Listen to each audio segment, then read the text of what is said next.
humanity. If a man like him were to assume the dictatorship of the modern world, he must succeed in solving its problem as much needed peace and happiness. برنارد شاہ کہتا ہے ہر درد کی دوا ہے اسلام میں, ہر سمسیا کا سمادھان ہے, اس کا سولوشن ہے اسلام میں.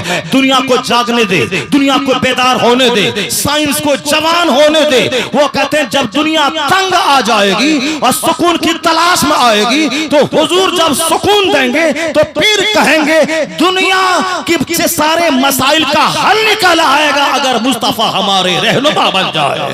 ان کی تعلیمات کی روشنی میں مسئلے کا حل نکل آئے گا اگر وہ دنیا کے معاملات کے ڈکٹیٹر ہم اسے مان لیں. He must be called the savior of humanity. وہ کہتے ہیں آنے والا آئند وقت آ رہا ہے, آنے والا دن مسلمان صرف صبر کریں تو صبر کا انعام حکومت یہاں اور جنت وہاں. اور 1400 سال میں جو کچھ نبی نے کہا ہے کوئی بات نبی کی جھوٹی نہیں ہوئی ہے. نبی نے کہا کہ اسلام غالب ہو کے رہے گا تو ہر مصیبتوں میں اسلام کو غلبہ ملا. پہلا دن 4 آدمی نے مصطفیٰ پہ ایمان لایا, آپ کی بیوی نے, آپ کے چچازاد بھائی علی نے, آپ کے دوست ابو بکر نے, آپ کے غلام زید بن حارثہ نے. جب دشمن کو خبر ملی ارے یہ 4 لوگوں نے مصطفیٰ کا کلمہ پڑھ لیا ہے, بولا ہم اس کے آگے اسلام نہیں بڑھنے دیں گے, اسلام مٹا دیں گے. پھر کیا ہوا, 40 لوگوں نے کلمہ پڑھ لیا. جب کہ 40 لوگوں نے کلمہ پڑھا اسلام کو آگے نہیں بڑھنے دیں گے, اسلام مٹا دیں گے, مسلمانوں کو قتل کر دیں گے. 4000 لوگوں نے کلمہ پڑھ لیا. پھر بولا دشمن آگے نہیں بڑھنے دیں گے,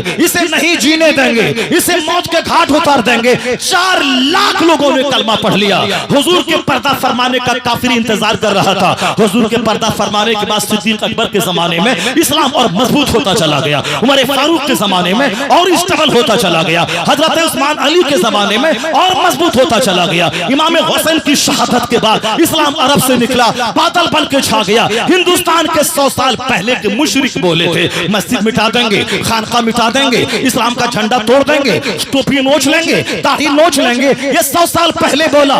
100 کروڑ مسلمان تھا اور آج پوری دنیا میں 200 کروڑ کلمہ پڑھنے والا جس کے نام کے ساتھ لفظ محمد جڑا ہوا ہے. پتہ یہ چلا دشمنی بڑھنے دیجئے, دشمنی بڑھتی جائے گی, مصطفیٰ کے غلاموں کی تعداد میں اضافہ ہوتا چلا جائے گا. ہے نور خدا کفر کی حرکت پہ خندہ سن, پھونکوں سے یہ چراغ بجھایا نہ جائے گا. دنیا کو بیدار تو ہو لینے دو, ہر قوم پکارے گی ہمارے ہیں رسول.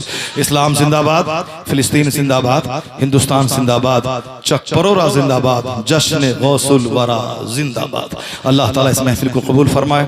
آپ کو فجر تک یہاں بیٹھ کر دعا میں شریک ہونے کے اللہ توفیق عطا فرمائے اور خوب اس محفل سے فیضیاب ہونے کی توفیق عطا فرمائے. آمین. وآخر دعوانا الحمدللہ.